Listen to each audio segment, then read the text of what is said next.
directly to the back, you see three black and white artifacts. They are known as capstans.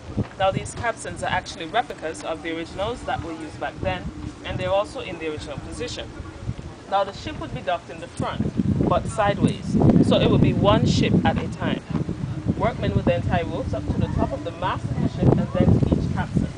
The capstans then would be turned in a clockwise direction, and this will cause the boat to tilt on its side. Now once it is tilted, then the repairs will be done, such as the scraping of barnacles, removing any damaged wood, replacing them and repainting them. Once one side was finished, the capstans will be released, the boat will be turned around, and the process will be done all over again. Now that's agreed. Now it took the men a mere 6 months to clean one ship, and this was mainly because they were always drunk. Plus, the rum that they were being paid in was actually stored in lead-lined barrels, so they often died from lead poisoning. Also, that same rum was used as a form of medicine because the men were plagued with many diseases here on the island. They claimed the rum was good enough, I guess, but if the men didn't die from the diseases, they died from the lead poisoning. But at least we can say they died with a smile on their faces, right? Now, you focus your attention straight across the harbour. If you look carefully through the trees, you will see there are some ships on dry dock.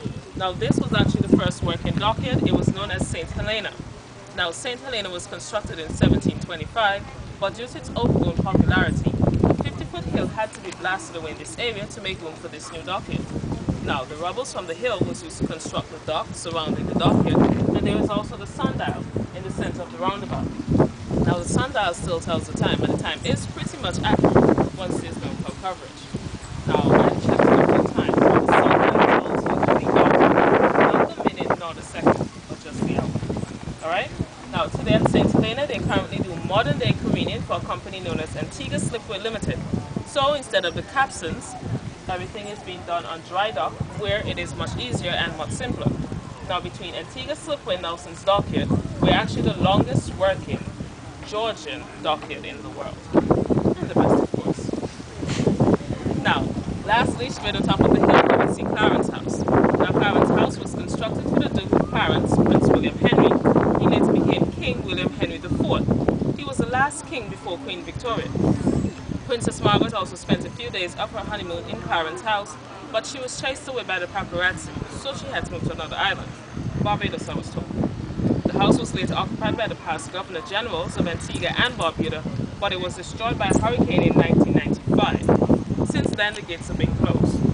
Today, Clarence House still has neither doors nor windows. Restoration has already been started and stopped, and now it's going to start over again, and then it will be turned into a historical site. Now, during the groundbreaking ceremony, they noticed that most of the artifacts that were in Clarence House has been stolen.